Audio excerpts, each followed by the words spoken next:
नमस्कार, स्वागत है आपका इंसाइड झारखंड न्यूज का इस बुलेटिन में। मैं हूं हिमलता और खबरों की शुरुआत करते हैं राजधानी रांची से। झामुमो के वरिष्ठ नेता चंपई सोरेन शुक्रवार को झारखंड के सीएम बन गए हैं। उन्हें पद और गोपनीयता की शपथ राज्यपाल सीपी राधाकृष्णन ने राजभवन में दिलाई। चंपई सोरेन के साथ कांग्रेस पार्टी के आलमगीर आलम और राजद के सत्यानंद भोक्ता को भी कैबिनेट मंत्री की शपथ दिलाई गई।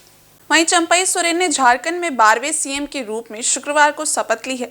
शपथ लेने के पहले चंपई सोरेन सीधे झामुमो सुप्रीमो शिबू सोरेन के आवास पर पहुंचे थे और उनका पैर छूकर आशीर्वाद लिया था। चंपई सोरेन ने कहा कि शिबू सोरेन के कारण ही वे पार्टी में शामिल हुए हैं, वे ही उनके आदर्श हैं। मैं चंपई सोरेन ईश्वर की शपथ लेता हूं कि मैं विधि द्वारा स्थापित भारत के संविधान के प्रति सच्ची श्रद्धा और निष्ठा रखूंगा। मैं भारत की प्रभुता एवं अखंडता अक्षुण्ण रखूंगा।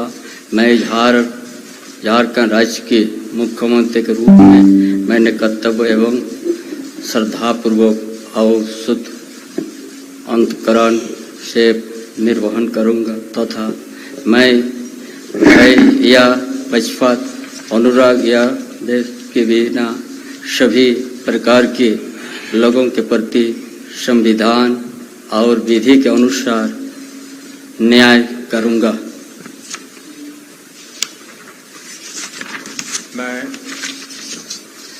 मैं चंपई सोरेन ईश्वर के शपथ लेता हूं कि जो विषय झारखंड राज्य के मुख्यमंत्री रूप में मेरे विचार के लिए लाया जाएगा अथवा मुझे ज्ञात होगा, उसे किसी व्यक्ति या व्यक्तियों को तब तक सिवाय जबकि ऐसे मुख्यमंत्री के रूप में मैं अपने कर्तव्य के सम्यक निर्वहन के लिए ऐसा करना अपेक्षित हूँ। मैं प्रत्यक्ष अथवा अप्रत्यक्ष रूप से संचित या प्रकट नहीं करूँगा। मैं विधि द्वारा स्थापित भारत के संविधान के प्रति सच्ची श्रद्धा और निष्ठा रखूंगा। मैं भारत की प्रभुता अखंडता अक्षुण्णता रखूंगा। मैं झारखंड राज्य के मंत्री के रूप में अपने कर्तव्य का श्रद्धापूर्वक और शुद्ध अंतःकरण से निर्वहन करूंगा तथा मैं भय या पक्षपात के अनुराग या देश के बिना सभी प्रकार के लोगों के प्रति संविधान और विधि के अनुसार न्याय करूंगा।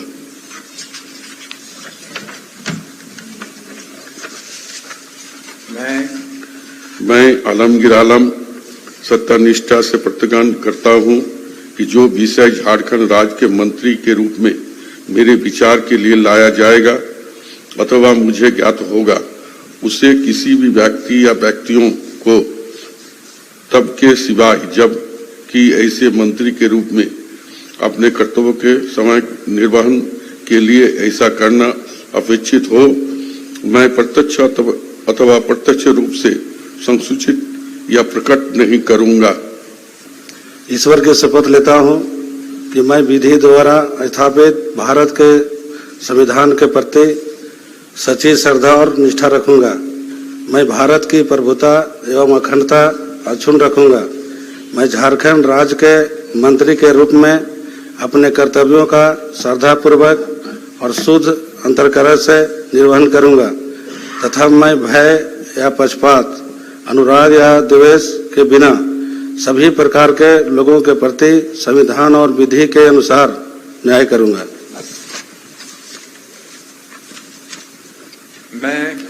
मैं सत्यानंद भोक्ता ईश्वर की शपथ लेता हूं कि जो विषय झारखंड राज्य के मंत्री के रूप में मेरे विचार के लिए लाया जाएगा अथवा मुझे अज्ञात होगा, उसे किसी व्यक्ति या व्यक्तियों को तब के सिवाय जब तक ऐसे मंत्री के रूप में अपने कर्तव्यों के समय निर्वहन के लिए ऐसा करना अपेक्षित हो, मैं अप्रत्यक्ष अथवा अप्रत्यक्ष रूप से संसूचित या प्रकट नहीं करूंगा। इधर मुख्यमंत्री चंपई सोरेन के शपथ ग्रहण समारोह के बाद राज्यसभा सांसद महुआ माझी ने कहा कि हेमंत सोरेन की सूझबूझ से नई सरकार ने शपथ लिया है। पार्टी के अनुभवी और झारखंड मुक्ति मोर्चा के वरिष्ठ नेता चंपई सोरेन ने मुख्यमंत्री पद की शपथ ली है। उनके साथ ही कांग्रेस के आलमगीर आलम और राजद के सदानंद भोक्ता ने भी मंत्री पद की शपथ ली है। वहीं महुआ माझी ने कहा कि इस बात की खुशी है कि सरकार एक बार फिर से कामकाज शुरू करेगी। महुआ माझी ने कहा कि हेमंत सोरेन ने जो संकल्प लिया था यहां के अंतिम व्यक्ति तक विकास का लाभ पहुंचाने का, उसे नई सरकार पूरा करेगी। फ्लोर टेस्ट के संबंध में महुआ माझी ने कहा कि जिस तरह से देश में राजनीति चल रही है उसे देखते हुए गठबंधन के साथियों को सुरक्षित रखने के लिए उन्हें हैदराबाद भेजा गया है। को सुप्रीम कोर्ट से भी राहत नहीं मिली, 5 दिन का रिमांड मिला है। जी देखिए, जिस तरह से राष्ट्रपति शासन लगाने की मुहिम चलाई गई थी उसे कामयाबी नहीं मिली और अंततः माननीय मुख्यमंत्री हेमंत सोरेन जी की सूझबूझ से ये सरकार फिर से बन रही है। इसकी पार्टी को बहुत खुशी है क्योंकि पार्टी में चूँकि बहुत अनुभवी और हमारे झारखंड मुक्ति मोर्चा के वरिष्ठ नेता माननीय चंपई सोरेन जी ने आज शपथ ग्रहण किया, इसकी खुशी है। साथ में कांग्रेस से आलमगीर आलम जी और राजद से सत्यानंद भोक्ता जी ने भी मंत्री के रूप में शपथ ग्रहण किया है। इसकी हम सबको खुशी है कि सरकार फिर से काम शुरू कर पाएगी और जो भी माननीय मुख्यमंत्री हेमंत सोरेन जी ने जो संकल्प लिया था यहाँ के अंतिम व्यक्ति तक विकास का लाभ पहुँचाने का, उसे वो लोग पूरा करेंगे निश्चित रूप से। और आने वाले दिनों में भी पूरे दमखम के साथ सरकार बनेगी 2024 में। एक सबके मन में एक मायूसी है, पार्टी के तमाम कार्यकर्ताओं के मन में, हम सबके मन में, कि अगर आज सुप्रीम कोर्ट से राहत मिल गई होती तो सबको दोहरी खुशी होती। लेकिन हम लोगों को पूरा विश्वास है कि न्यायालय से हमें न्याय मिलेगा और हम बहुत जल्द अपने बीच माननीय हेमंत सोरेन जी को पाएंगे जो उन सपनों को पूरा करेंगे जो गुरुजी ने देखा था। वहीं झारखंड के पूर्व मुख्यमंत्री हेमंत सोरेन के मामले में बड़ी खबर सामने आई है। पीएमएलए की कोर्ट ने प्रवर्तन निदेशालय को मुख्यमंत्री के लिए 5 दिनों का रिमांड दिया है। वहीं निदेशालय ने 10 दिनों की रिमांड की मांग की थी। वहीं पूर्व मुख्यमंत्री हेमंत सोरेन के अधिवक्ता राजीव रंजन ने कहा कि सुरक्षा कारणों से जेल में ही पूछताछ करने की गुजारिश माननीय अदालत से की गई है। इसके लिए सभी आवश्यक प्रक्रिया पूरी की गई है। इससे पूर्व हेमंत सोरेन को 1 फरवरी को कोर्ट में पेश किया गया था, जिसमें कोर्ट ने सुनवाई के बाद फैसला सुरक्षित रख लिया था। जमीन घोटाले मामले में लंबे समय तक पूछताछ के बाद हेमंत सोरेन को 31 फरवरी को देर रात ईडी ने गिरफ्तार कर लिया था। इसके बाद राजभवन जाकर उन्होंने अपना इस्तीफा सौंपा था। फिर ईडी की टीम उन्हें लेकर ईडी के गेस्ट हाउस गई थी, वहीं पर उन्होंने रात गुजारी थी। कितना दिन? 5 दिन का रिमांड अगर है तो हमने कहा है कि उनको नाइट स्टे जेल कैंपस में ही करने की सुविधा दी जाए। तो दिन भर इंट्रोडक्शन है, उसमें हमारे तो कोई ऑब्जेक्शन नहीं है, बट नाइट स्टे जो है वो जेल कैंपस में हो। तो हमारे लिए सिक्योरिटी कंसर्न है सर और क्या कहा जिस वर्किंग प्रेसिडेंट है, पार्टी के लीडरशिप है, तो बहुत बड़ा सिक्योरिटी कंसर्न है। तो उसमें सुविधा वहाँ मुहैया नहीं करा जा सकती और उससे उनको जेल में ही उनको रखा जाए। तो क्या निर्देश पिटीशन ने मूव कर दिया है, आदेश कोर्ट को करना है। झारखंड के पूर्व मुख्यमंत्री हेमंत सोरेन ने प्रवर्तन निदेशालय की कार्रवाई के खिलाफ सुप्रीम कोर्ट में याचिका दाखिल की थी, जिस पर सर्वोच्च न्यायालय ने अभी मामले की सुनवाई करने से साफ इनकार कर दिया है। वहीं अदालत ने कहा कि जब मामला झारखंड हाई कोर्ट में पहले से चल रहा है, तब सर्वोच्च न्यायालय में याचिका दायर करने का औचित्य क्या है। सुप्रीम कोर्ट का जो फैसला है हम उसका स्वागत करते हैं। पूर्व मुख्यमंत्री हेमंत सोरेन ने याचिका दाखिल की थी सुप्रीम कोर्ट में। सुप्रीम कोर्ट ने मीडिया की रिपोर्टों के अनुसार उसे इंटरटेन करने से इनकार करते हुए कहा हम हर व्यक्ति की याचिका को सीधे नहीं सुन सकते। और उन्होंने पूर्व मुख्यमंत्री हेमंत सोरेन को यह भी कहा कि जब आपने हाईकोर्ट में याचिका दाखिल कर ली है तो फिर सीधे सुप्रीम कोर्ट क्यों आ रहे हैं। तो हमें लगता है हेमंत सोरेन को आज बहुत बड़ा ये झटका लगा है और हम तो पहले से कह रहे थे कि वो कानून का सामना करे, गुनाहों को कबूल करे, कोर्ट खेलना बंद करे। एक साथ हाईकोर्ट सुप्रीम कोर्ट दोनों जगहों में याचिका दाखिल करके पता नहीं हेमंत सोरेन क्या पाना चाह रहे थे। बहरहाल इस फैसले ने एक बहुत बड़ा झटका दिया है और हमें पूरी उम्मीद है कि जिस तरीके का 70,000 करोड़ का भ्रष्टाचार हुआ है हेमंत सोरेन के कार्यकाल में, अंततः सजा उनको जरूर मिलेगी। छात्र संघ के अध्यक्ष संजीव आचार्य पर स्वास्थ्य मंत्री के समर्थकों की ओर से हमला करने का मामला अब गहराता जा रहा है। मामले में आजसू नेता चंद्रगुप्त सिंह खुलकर सामने आ गए हैं। उन्होंने पूरे मामले की जांच करने की मांग एसएसपी और डीसी से की है। चंद्रगुप्त सिंह ने प्रेस वार्ता में पत्रकारों को बताया कि घटना के दिन संजीवाचार्य अपने 4 साल के बच्चे के साथ थे। इस बीच ही स्वास्थ्य मंत्री के समर्थकों ने उन पर जानलेवा हमला किया था। उस दिन संजीवाचार्य ने कदमा में सड़क बंद किए जाने के कारण जिला मुख्यालय पर विरोध प्रदर्शन किया था।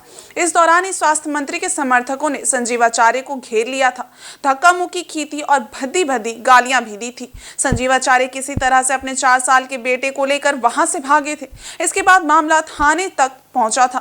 आजसू नेता चंद्रगुप्त सिंह ने कहा कि प्रशासनिक पदाधिकारियों को इस मामले को गंभीरता से लेना चाहिए और मंत्री के कारस्तानियों पर रोक लगानी चाहिए। झारखंड राज्य का और विशेषकर हम लोग नगर जमशेदपुर का जो समाज सेवक हमारे संजीवाचार्य जी उन पर जानलेवा हमला इस राज्य के मंत्री के द्वारा की गई है। इसके लिए हम भर्त्सना करते हैं। आज सबर में हम माननीय डीसी एसपी एसपीओ महोदय से आग्रह करते हैं कि जो अत्याचार अन्याय उनके द्वारा हुई है, उनके आदमियों के द्वारा हुई है, सार्वजनिक स्थान को उनके द्वारा बंद की गई है, ये सारी बातें बिल्कुल गलत है। हम आग्रह करेंगे डीसी महोदय से, जो उनको आवेदन दी गई है, आग्रह की गई है कि माननीय डीसी महोदय अत्याचार हो रही है, जो 100 वर्ष पुराना रोड है उसको बंद किया जा रहा है, जिस रोड से गरीब दुखिया स्कूली बच्चे को जाना आना है, लेकिन उस चीज़ को रोक दिया गया इसलिए कि बहुत बड़का हमारे राज्य के मंत्री महोदय जी हैं, उनका कार्य है रोड बंद कर देना, गरीब दुखिया असहाय किसानों मजदूरों की कल्याणकारी पर रोक लगाना, छोटे छोटे बच्चे जो स्कूल में जाते हैं स्कूल जाने आने से रोक लगाना। हम आग्रह किए हैं डीसी एसपी और एसपीओ महोदय से कि कोई भी हो इस तरह से अत्याचार नहीं करे। एक समाज सेवी है जो हर दिन प्रत्येक दिन रातों दिन लगे रहते हैं गरीब दुखिया के कल्याणकारी कार्य में, उसमें एक मंत्री के माध्यम से जनसेवा करके अगर इनकी गोदी में 4 साल की बच्चा नहीं होता तो इनको मार देता लोग। तो हम आग्रह करते हैं माननीय आपको इस प्रशासनिक पुलिस प्रशासनिक पदाधिकारियों से, इस प्रशासनिक पदाधिकारियों से माननीय आपको नियुक्त आपको मुख्यमंत्री महोदय से कि आगे बढ़कर इसको ध्यान दे ताकि आप ही का मंत्री हो या इस राज्य के मंत्री हो अत्याचार अन्याय नहीं करे, न तो बाध्य होकर की जनता कानून को अपने हाथ में लेगी, अत्याचारी अन्यायों पर उचित कार्रवाई कर करके आपको रास्ता बतावेगी। इधर झारखंड उच्च न्यायालय के कार्यवाहक मुख्य न्यायाधीश न्यायमूर्ति चंद्रशेखर ने आज जस्टिस प्रदीप कुमार श्रीवास्तव को जज के रूप में पद और गोपनीयता की शपथ दिलाई। वहीं इस मौके पर झारखंड उच्च न्यायालय के न्यायाधीशगण, राज्य के आला अधिकारी और वरीय अधिवक्ता समेत कई गणमान्य लोग उपस्थित थे। झारखंड उच्च न्यायालय के जज के रूप में शपथ लेने के बाद कार्यवाहक मुख्य न्यायाधीश न्यायमूर्ति ने उन्हें बधाई दी। इस मौके पर अन्य लोगों ने भी उन्हें बधाई दिया। That I will bear true faith and allegiance to the Constitution of India as by law established. That I will uphold the sovereignty and integrity of India. That I will uphold the sovereignty and integrity of India. That I will duly and faithfully and to the best of my ability, knowledge and judgment. That I will duly and faithfully and to the best of my ability, knowledge and judgment perform the duty of my office. Perform the duties of my office. Without fear or favor, affection or ill will. Without fear or favor, affection or ill will. And that I will uphold the Constitution and the laws. And that I will uphold the Constitution and the laws. इधर रांची मौसम विज्ञान केंद्र के अनुसार झारखंड में 3 फरवरी को हल्के और आंशिक बादल के साथ मौसम थोड़ा साफ रहेगा और 4 फरवरी से मौसम पूरी तरह साफ रहने की संभावना जताई गई है। वहीं नमी होने के कारण झारखंड के कुछ इलाकों में 3 फरवरी को कोहरा भी होने की संभावना है। वहीं मैदानी जल स्रोत और जंगली इलाकों में गहरा कोहरा भी देखने को मिल सकता है। बादल छटने के बाद न्यूनतम तापमान में अगले 2 दिनों में 2 से 3 डिग्री की गिरावट देखने को मिलेगी। उसके बाद कोई बड़ा बदलाव देखने को नहीं मिलेगा। कल से ये जो मौसम है ये थोड़ा सा साफ हो जाने वाला है। कल में थोड़ा आंशिक बादल झारखंड में देखने को मिल सकते हैं और 3 तारीख से मौसम बिल्कुल साफ होने की संभावना जताई जा रही है। क्योंकि अभी थोड़ा सा नमी आई है, थोड़ा सा मॉइस्चर है, तो कल सुबह से आपको हल्के से मध्यम दर्जे का कोहरा देखने को मिलेगा काफ़ी इलाकों में। साथ साथ कुछ इलाकों में जो मैदानी इलाके हैं, जल स्रोत के आसपास के इलाके हैं, उन इलाकों में, जंगली इलाकों में आपको घना कोहरा भी देखने को मिल सकता है। इसमें खासकर बात करें तो जो दक्षिणी मध्य जो झारखंड के भाग हैं, उत्तर पूर्वी भाग हैं, वहाँ पे घना कोहरा भी देखने को आपको कल में मिल सकता है। ऐसी स्थिति आपको 3 तारीख को भी सुबह में हल्के कोहरा के बाद में मौसम शुष्क रहेगा। तो आज के बाद से जो बारिश की संभावना है वो नहीं जताई जा रही है। मौसम शुष्क रहेगा 2 तारीख से लेकर अगले 5 फरवरी तक में, और सुबह में हल्का से मध्यम दर्जे का कोहरा, साथ में जो खुला मैदानी इलाका है, जंगली इलाका है, जल स्रोत के आसपास का इलाका है, वहाँ पे आपको घना कोहरा भी सुबह में देखने को मिल सकता है। अगर न्यूनतम तापमान की बात करें तो जैसे ही ये थोड़ा सा बादल छटेगा तो अगले 2 दिनों में न्यूनतम तापमान में 2 से 3 डिग्री की गिरावट देखने को मिलेगी। उसके तत्पश्चात उसमें कोई बड़ा बदलाव आपको नहीं देखने को मिलेगा। तो कुल मिला के ये है कि आज में जो अधिकतम तापमान है उसमें सिग्निफिकेंट फॉल देखने को मिलेगा, और जो न्यूनतम तापमान है अगले 2 दिनों में आपको उसमें 2 से 3 डिग्री की गिरावट देखने को मिलेगी। और कल से मौसम शुष्क रहेगा, सुबह में आपको हल्के से मध्यम दर्जे का कोहरा देखने को मिलेगा। धन्यवाद।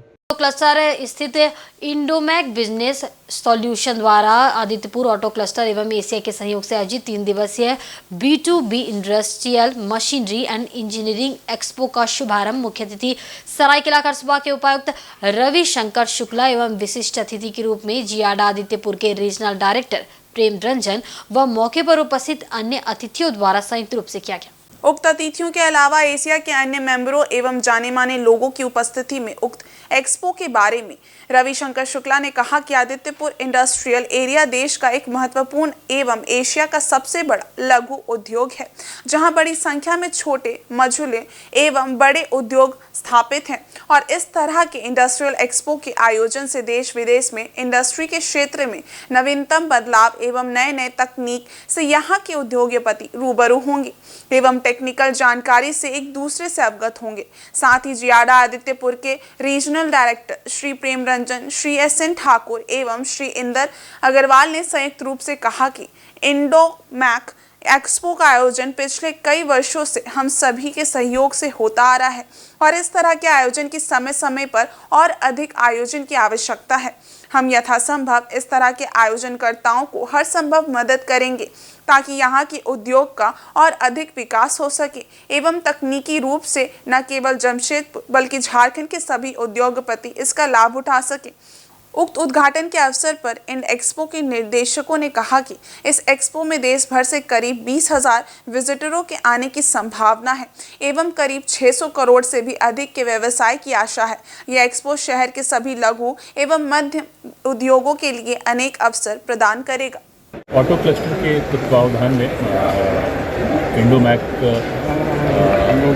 का यहाँ पर आयोजन किया गया है और इसके माध्यम से डिफरेंट मैकेनाइजेशन और उन इंडस्ट्रीज तथा इंडस्ट्रीज में यूज होने वाले पार्ट्स के रिस्पेक्ट में जानकारी भी मिल सकती है। साथ ही साथ उनका प्रदर्शन भी यहाँ पर एग्जिबिट के माध्यम से किया गया है, जो कि यहाँ के जो हमारे स्मॉल स्केल इंडस्ट्रीज़ के और ऑटो क्लस्टर से रिलेटेड इंडस्ट्रीज़ के जो रिप्रेजेंटेटिव्स हैं उनके लिए काफ़ी बेनिफिशियल होगा और काफ़ी अच्छे से इसको अरेंज करके और डिटेल इंफॉर्मेशन दी जा रही है। पूरा विश्वास है कि इससे जो एंटरप्रेन्योर स्किल्स हैं और एक्सपोजर है उसमें और वृद्धि होगी और लोगों को विशेष करके यहाँ के जो उद्योग से जुड़े हुए लोग हैं उनको इससे काफ़ी सहूलियत होगी। पोटका के कोवाली थाना क्षेत्र के बागतीपाड़ा से पिछले 15 दिनों से लापता देवव्रत रजक का अब तक पता नहीं चल पाया है। वहीं परिजनों द्वारा कोवाली थाने में लिखित आवेदन देने के 15 दिन बाद भी पुलिस अब तक लापता देवव्रत को नहीं खोज पाई है। अंततः परिजनों का धैर्य टूटा और देवव्रत को पुलिस द्वारा अब तक खोज नहीं किए जाने को लेकर कुआली थाना पहुंचे एवं जल्द से जल्द लापता देवव्रत की सकुशल वापसी की मांग की। देवव्रत की मां सुलेखा रजक ने कहा कि उसका 30 वर्षीय देवव्रत रजक का 15 दिन से कोई अता पता नहीं चल पा रहा है। वहीं काफी खोजबीन करने के बाद कुआली थाने में लिखित आवेदन दिया था। इसके बाद भी पुलिस अब तक उसे खोज नहीं पाई है, जिसको लेकर जल्द से जल्द सकुशल वापसी की मांग को लेकर ग्रामीण संघ परिजन पहुंचे एवं जल्द से जल्द देवव्रत की सकुशल वापसी की मांग की। देवव्रत रजक वो बीते 15 दिन से गायब है, इसलिए हम लोग थाना आए थे। इसको पहले भी दिए हुए थे, अभी तक कुछ इन लोग कार्रवाई नहीं किए हैं। आप लोग क्या चाह रहे हो? हम लोग चाह रहा है कि खोजबीन कीजिए। और जमशेदपुर के सुंदरनगर थाना अंतर्गत उलीगोड़ा टावर ग्राउंड में 4 फरवरी को जोतोन महिला समिति के द्वारा जोहार महिला सम्मान समारोह का आयोजन किया जा रहा है, जिसका विरोध पोरेहासा की ग्राम पंचायत के लोग कर रहे हैं, जिसको लेकर जमशेदपुर जिला के उपायुक्त एसएसपी एसडीओ विधायक संजीव सरदार समेत बीडीओ को ज्ञापन सौंपकर कार्यक्रम को रद्द किए जाने की मांग की गई है। पोरेहासा के ग्राम प्रधान भोक्ता हंसदा ने कहा कि बिना ग्राम सभा की जानकारी से ये कार्यक्रम आयोजित किया जा रहा है।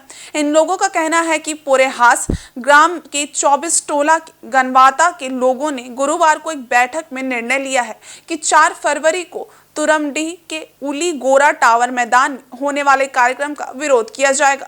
वहीं लोगों का आरोप है कि बिना ग्राम सभा की जानकारी के कार्यक्रम आयोजित किया जा रहा है। अगर जिला प्रशासन इस कार्यक्रम को रद्द नहीं करती है तो पूरे पोरेहासा पंचायत के ग्रामीण कार्यक्रम के दिन मैदान में विरोध करेंगे। अगर किसी भी तरह की कोई घटना होगी तो इसका सारा जवाब दे जिला प्रशासन होगा।